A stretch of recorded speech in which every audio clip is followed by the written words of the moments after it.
4 তারিখের রেজাল্ট, তারপর কে কোথায় থাকবে সব ক্লিয়ার হয়ে যাবে। আমি আগেই বলে দিচ্ছি,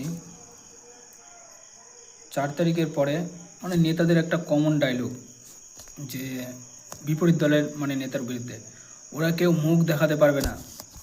দেশের মানুষ সব বুঝে গেছে, এলাকার মানুষ সব বুঝে গেছে যে এখন চেঞ্জ দরকার। আমি দিনরাত পরিশ্রম করছি, মানুষ আমার পাশে আছে, এরকম বলছে। দিয়ে 4 তারিখে দেখা গেল হিস্ট্রি চেঞ্জ হয়ে যাবে, তাই এরকম করে বলছে। যে 4 তারিখে দেখা গেল যে সে নেতা নিজেই হেরে ভূত হয়ে আছে, হেরে গেছে। দিয়ে সে বলছে, কি আমি হেরে গেছি, এটা পসিবল না, রিকাউন্টিং চাই এরকম করে বলছে। তারপরে দেখছে আর কিছু করার নেই, দিয়ে হার স্বীকার করে নিল। তারপরে বলছে যে বন্ধুরা, আমি অনেক ভেবেছি, আমি সিদ্ধান্ত নিয়েছি, আমি রাজনীতি ছেড়ে দেব। কিন্তু একটা কথা ক্লিয়ার করে দিই, আমি রাজনীতি ছাড়ছি না।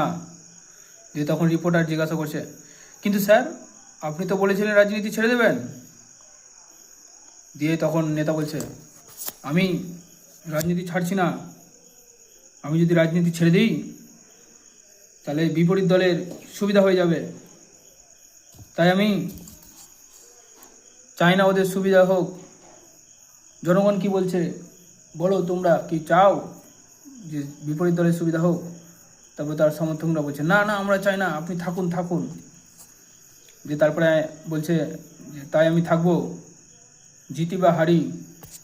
নেতাদের লজিক অলওয়েজ ক্লিয়ার।